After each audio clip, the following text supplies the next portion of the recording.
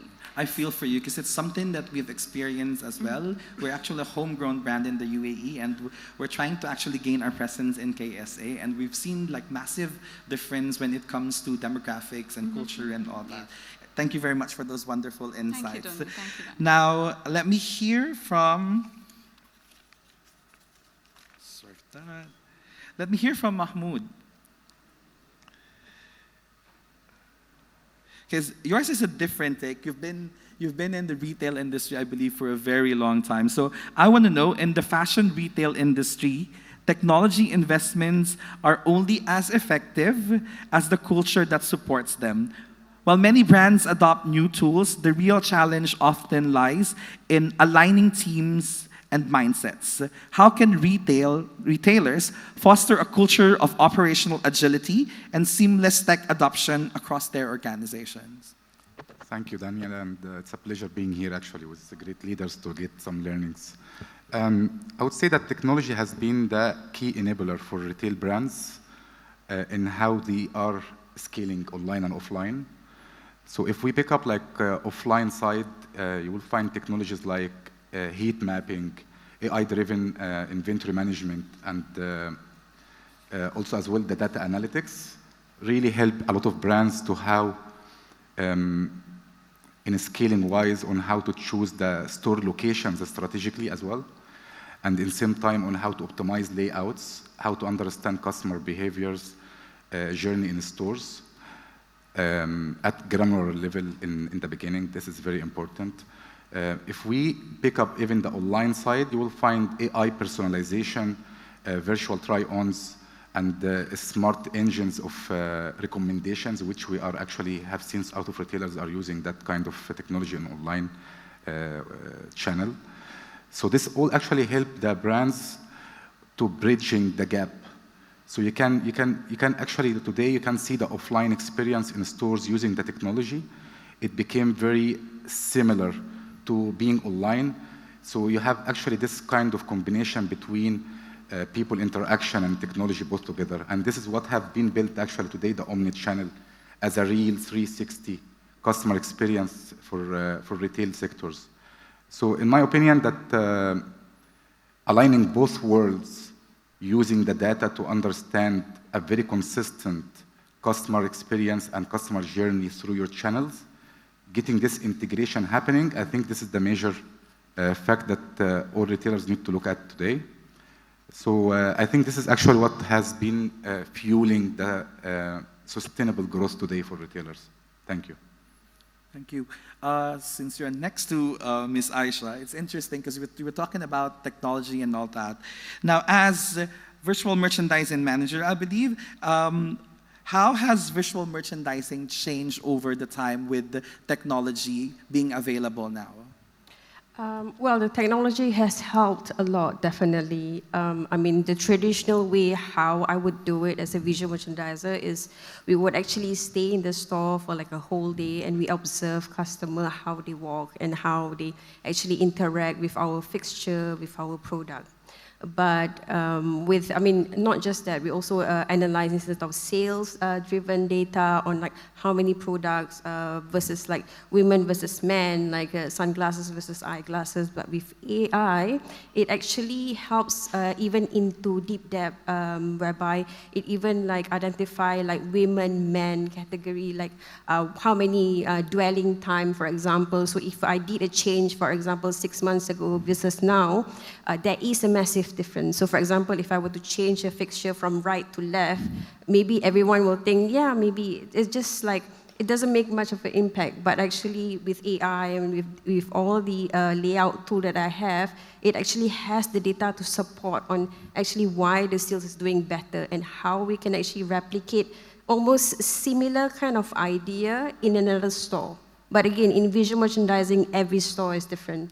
So one size doesn't fit all, so AI helps a lot.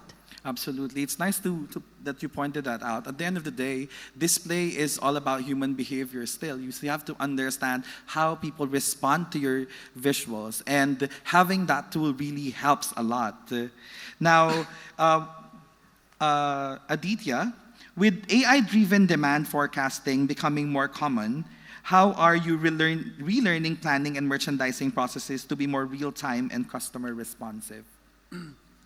Sure. So again, from a planning and merchandising perspective, honestly, AI, as I think someone mentioned in the last panel as well, it's still a buzzword. It's still not, we've seen a lot of things that are possible, but we have not seen a lot of things actually happen. But primarily, what AI or a lot of, I would say, ML, machine learning has done is essentially planning or buying in fashion retail was always data analytic driven. So you would want to see, as I said again, season -1, season -2 data and pick those things. But since the access to the ramp walks, the fashion shows that are happening globally are so easily available to most of the customers, today most of our customers know the color trend of the season better than what we do. And hence it's very important to be able to serve to those customers, and hence AI has played a big part there, where it kind of, it gives the input of what's coming forward rather than just relying on what has happened in the past. That's one thing. Secondly, I think one of my other panelists mentioned on how modular or how granular can we go. Currently for a retailer like us, we've got at any point of time 60,000 SKUs on the floor, and we've got 200 stores, and globally we are considered a mid-sized retailer. So we've got retailers bigger, much bigger than us. And hence, to be able to get that data at a store level and to be able to predict that makes a lot of difference, because traditionally we always roll up the data at a country level, and that kind of the averages takes out the extremes. Today with AI, we've been able to get that granular data at a store level, at a store brand level, so that makes a lot of difference. And now we are able to cater not to a Saudi Arabia customer, but to a Riyadh Gallery Mall customer. So that makes that difference, secondly, from an AI perspective. Thirdly, most of the AI-led planning systems today are well connected with supply chain. And most of the fashion retailers, except for the big Inditex group, have outsourced their manufacturing, including us. And hence, it's very important to be able to predict the supply variability upstream of whether that's a fabric to a factory, whether that's a thread or a button to a factory. Again, most of these AI tools are well integrated, so we know well in advance if there's going to be a shortage of cotton, is going to be a shortage of viscose in China, and hence we are able to build that supply variability, or whether there's going to be a problem in the global supply chain universe, whether we're going to see a Red Sea impasse again. So again, since these AI systems are very well connected upstream and downstream as well, it kind of helps us to put that supply variability in. So again, breaking the same thing in 3 parts. One, we are now closer to the customer. We know we are able to forecast forward rather than rely on past data. Secondly, we know there's going to be a supply variability well in advance rather than waiting for it to hit us. And thirdly, we can go granular to a store level. We don't need to be at a country-specific level. So all these 3 aspects is where actually AI has made a lot of advancements, but a lot to come. Yeah, there's a lot of things that's in future, and I hope it turns out the way it's been promised. Yeah. I think everyone would be interested to know, like, how accurate is AI when it comes to predicting the next fashion trend or what's going to sell and whatnot? Yeah. So the global standard is AI predictive on trends at a store level can be as good as 66%. So 2 of every 3 predictions that it does, it can be accurate, and that's the global standards. From what we are working on, it's generally 50-50, and 50-50 is not bad, because if you can get a trend right every 1 out of 2 occasions, that's pretty decent. But I'm sure, as I said, there's a lot in AI that's been promised right now, that's in the works. If it turns out like that, we could move to an accuracy of close to 90%. I see. Is there a relationship with a difference in culture? Maybe that's the reason why there's a difference when it comes to the accuracy level. Lesser in culture, more in age demographic. Honestly, in fashion retail specifically, loyalty is a myth, especially with the younger consumers, because they've got, even if they walk into the stores, they've got their phones on. Yeah. So they're comparing every time, where can I find it cheaper, especially with the advents of Sheins and Temus and Trendyol's. It's only becoming cheaper, and the youth customer is not really a loyal customer. So from an age demographic perspective, it becomes even harder to predict because your churns are at 50-60%. Companies like H&M, who were never bothered about customer churn, today are talking about customer churn in their financial reports, which means it's become a big concern for somebody like them as well. And that's primarily to do with the behavior that the young consumer brings today. They are not so loyal to a brand. They don't really want to identify or stick to one brand. So again, not culturally, but more from an age demographic perspective, it does make a difference. Yeah. Speaking of young demographic, Sheriff, I believe you have a wide experience when it comes to the younger demographic. Entertainment spaces now compete with digital experiences. How are you relearning customer engagement strategies to create operational experiences that can be replicated online? Thank you, Daniel. So one of the things that all of us, and I would take it as parents, might be struggling with today is keeping kids away from screens. The way kids are adapting technology is way faster of how we were. So in order to be able to keep kids active, you would require entertainment spaces. So kids would like to celebrate their birthdays, they want to be with their friends. Yes, there are a lot of experiences which you can have with digital tech, but still, the face-to-face interactions will always be an anchor for malls to drive traffic in.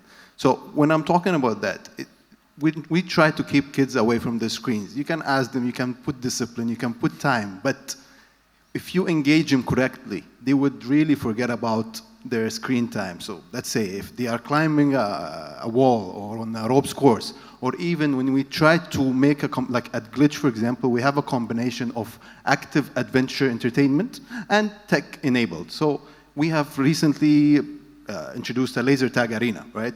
Laser tag is a technology, and at the same time, you're moving your body. So you're staying active whilst you're still adapting to the technology. So yeah, I would say that still entertainment will always draw kids. It will always helps to keep that as an anchor for all the malls. Perfect. By the way, I think you should talk to Sharif later on. Laser tag is actually cool. It's super fun. Yeah.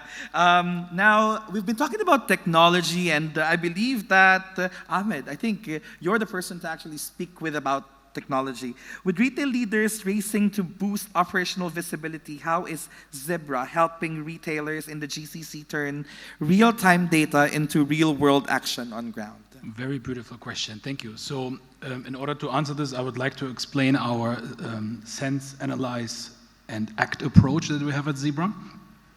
So to do exactly what you were saying is we have to sense data first, right? So to get real-time data, we have to sense raw data. This happens in generating and capturing data at the source. This can be in a stock room, in a shop floor, or in a warehouse, with obviously Zebra hardware. This is obviously really important. And this is where we come in, right? So you need to have the right hardware to capture and sense the data. Then ideally you have the right software to analyze this kind of data into information. And then when you have the right software with obviously AI involved, it should lead to action. So this is why we call it sense, analyze, act. Now it's important if we work with our customers, and we have lots of our customers here today, they know we really look at the frontline workforce. What kind of information do they actually need?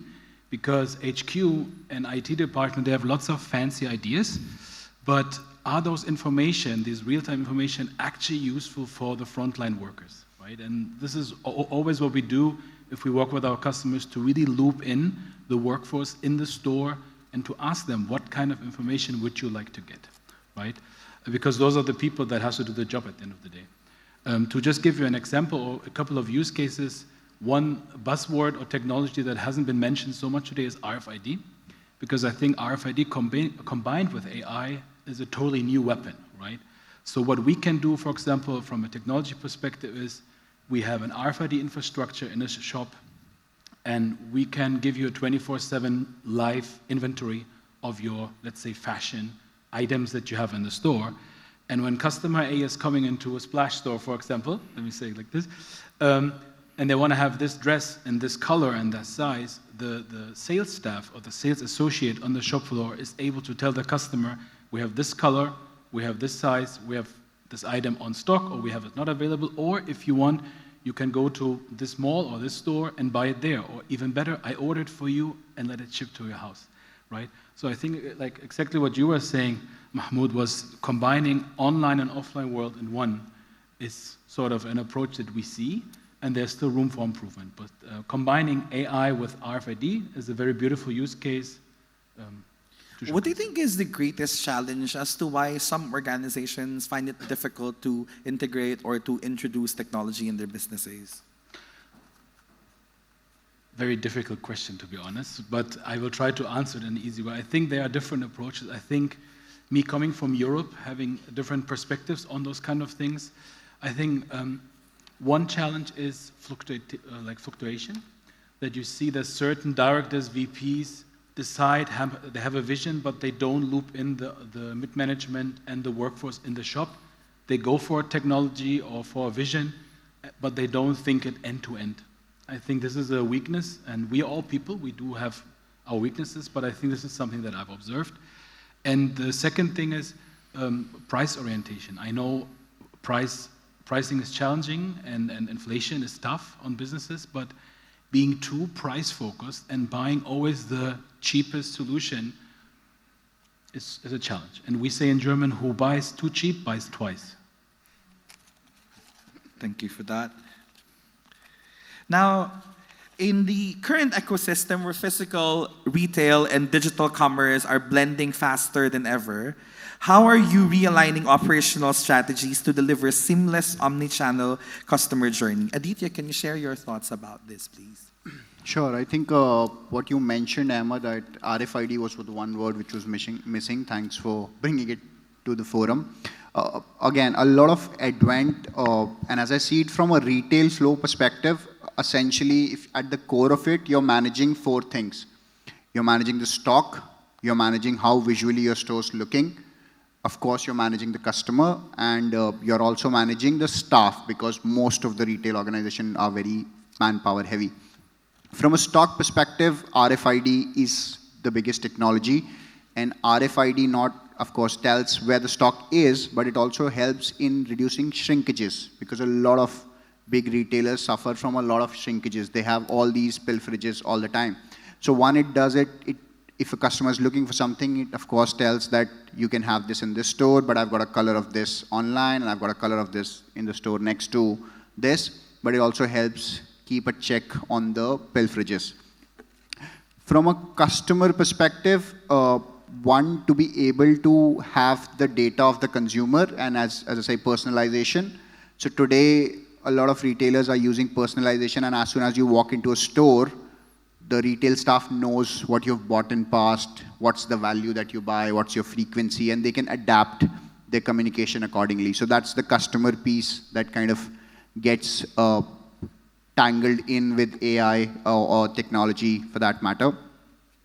Third is on the staff piece, and it's very important to be able to know what's going to be your high footfall time zones, because accordingly you can place your staff, and you don't need high staff when there's going to be a low footfall. Fourth, which has been the most exciting part, and I think you touched upon it, is on the visual merchandising piece.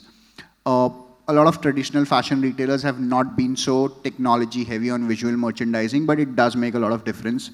Today, I'm sure all of you would have walked into a fashion store and you'd have asked for a piece which is on mannequin. And the most probable answer you'll get is it's not there available in your size, it's not there available at all. So that's how visual merchandising has worked in past. They will put the best piece on the mannequin, most probably it will sell out, and most of the consumer will come back asking for it and return back. Today, there are tools handy to the store visual merchandiser where they know that this piece has sold out and it's time to remove that from the mannequin. They also know some of the slow sellers, some of the pieces who are really good, but just because of visibility, they're not selling out, and they swap it with that piece. So there's, again, in visual merchandising, as you mentioned, there's no one size fits all. All of your stores can't look the same. It depends on how the consumer behaves. And essentially, in these 4 buckets, that's how technology has helped. It's helped in stock management, it's helped in visual merchandising, it's helped in customer, and it's definitely helped from a staff management perspective.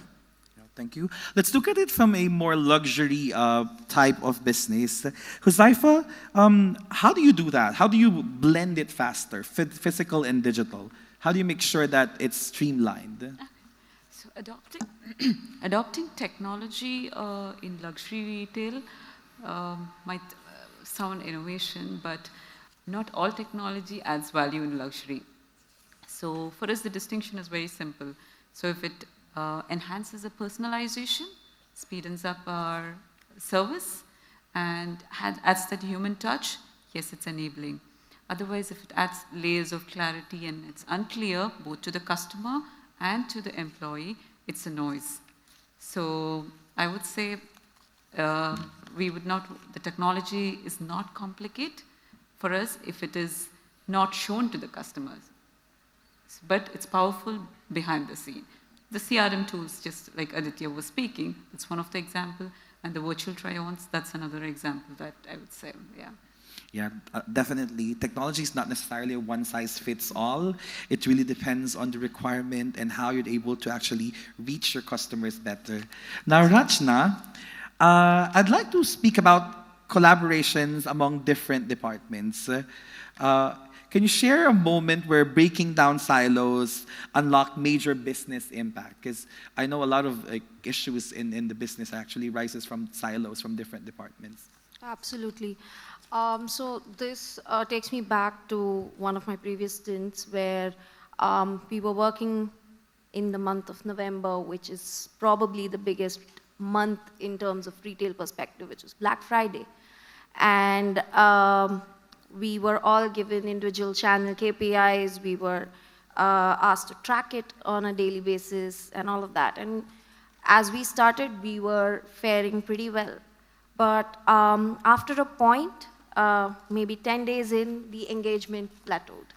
And we were trying to identify from an individual capability as to why that happened, but what worked was when we brought all teams together in the war room and discussed this at length.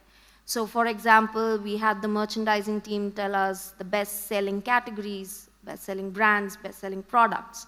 So we created more visibility for that. We had the operations, logistics, and fulfillment team tell us about how the volumes had gone up, and we had the same-day delivery promise, and we had to put the cutoff for the same-day delivery at an earlier time. We spoke to customer service. We tried to understand from their side on what the complaints were in general about, say, packaging or delivery time or whatever, and we tried to implement that in our strategy. And of course, from a CRM perspective, I was able to contribute on, where people were clicking. For example, on an email or on, a push notification, what type of content worked or what type of products worked. And we put all of these insights together, and we were able to achieve better ROI, in the coming days.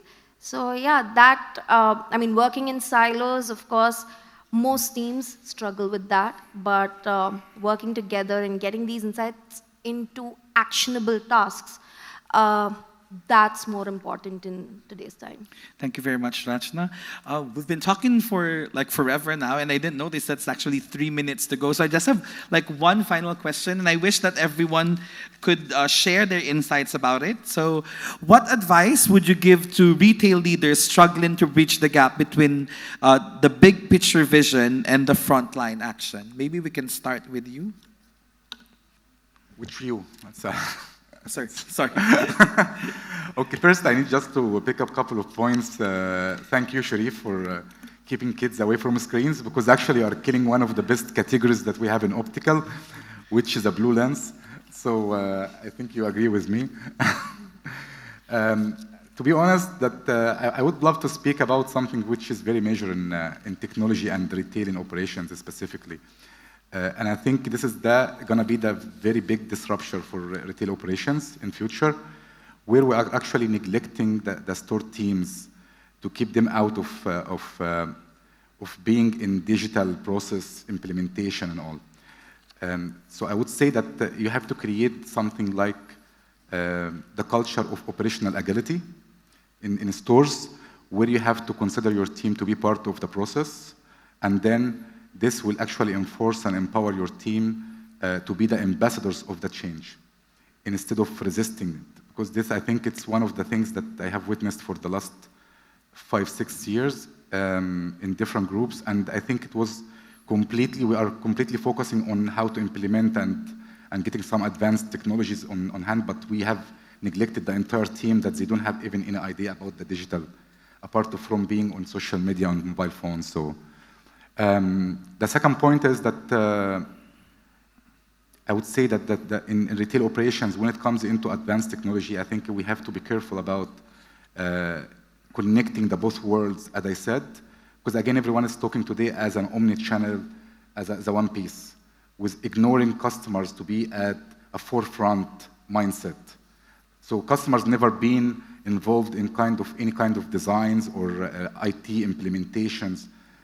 When it comes into some specializing and personalization that you do for your customers to enjoy the journey as how they should do. We keep them actually not in forefront. We always think lately, and is this going to get our customers pleased in stores and the entire journey? And then we go back to invest more in advanced technologies, and actually it can be more simpler than this. Now, can we hear it out from Aisha, please? Well, based on my experience and where I'm coming from visual merchandising and store development, I would feel that retailer, even from the start of building a store, I think they should think of how can we integrate technology first to the store, rather than adapting it later, which I'm seeing in very often. So if they were to think like, okay, what would I suggested, for example, what's be the best approach for this location, this size, based on this demographic, based on the customer dwelling, rather than repeat what they have done from a different mall that they've done. So it's not just creating the same store of the same module what they design, but rather think, okay, based on technology, what will be the best approach to actually reach out to our customer. Thank you. Ahmed? 2 points. I think the first one is to think from end to end. If I implement technology, to actually think, okay, where does it start and where does it end? And it should end to point 2, to the end customer. What does the end customer actually want and desires, and not me as a CTO or CIO or whatever. And I think those companies that think about the end customer first, they are the good ones. Thank you. Next, Aditya. I think the biggest difference is going to be collaboration there. And when I mean collaboration, I mean people sitting in the headquarters or in the offices versus the person who's working on the floor. Because when we see a technology in headquarters, we think from the investment and the ROIs. And if something's been an investment of $100 million, it's big for us. For somebody who's on the retail floor, it's very, very simple. Is that going to make any difference to his daily life? And a lot of technology changes fail in most of the industries because the end user is never kept in mind. And in this case, it's the retail guy on the floor. So hence, to be able to explain that person what's the difference it's going to make in your life rather than just telling him that's a $100 million investment, that's the big shift. And to be able to take his feedback in the pinnacle of fashion, and I'm assuming most of yours favorite fashion brand, Zara, it's been so successful because they take a lot of feedback from the store managers because they believe store managers are the person who are closer to the customer. On the contrary, a lot of other global fashion retailers don't do that. And I think that's the change, that the people who are closest to the customer, which is the retail people, they need to be made an active part. They need to be collaborated with rather than just serving something that you like to them and say, hey guys, this is what you've got and you got to use it. So I think collaboration between these two fronts would probably be the biggest game changer. And companies who are not able to do that will continue to have lesser adoption of technology. Thank you. Now, your thoughts, ma'am? Yeah, thank you, Daniel. I would like to conclude by saying, let's just not treat omnichannel as an upgrade, but it's a shift in the business mindset. So yeah, stop selling products. We sell branded, curated experiences and make every touch point intentional, luxurious, and connected. Yeah. Thank you, Nasna. Rachna? I think everyone here has covered most of what I think the last two of us want to say. But yes, evolving with tech is very, very important. I think all of us need to upskill regularly to know what technology is capable of. And of course, cross-functional collaboration, I believe, is something that will lead us to better optimization. Indeed. And lastly, your thoughts? So Sharif? it brings a very good memory for me. It's one of the practices I practice every day. In my retail experience time, what we have found that, to answer your question, the front line, usually there's a gap between the tech execution and how it's implemented. So to keep it simple and to engage is you have to simplify to the team the framework of how that process goes from start to end. Because what happens is senior execs usually will sit in the meeting room, decide something, whereas the team on the shop floor who are engaging day to day, they just get an order of what needs to be done. However, what I believe in, a passionate team driven by a clear why can move mountains. So in a framework of a plan, buy, shift, market, sell, if you can keep that very visible for your team and engaging them in every step on the way, trust me, you can move mountains with that. Thank you very much. My key takeaway for today's session is that technology is inevitable. However, we need to always consider that the heart of our business are our customers and the people we work with. So we always make it sure that they are part of the decision-making process. Thank you for a wonderful roundtable session, and it's a pleasure being your host for this evening. Thank you very much. Have a great night.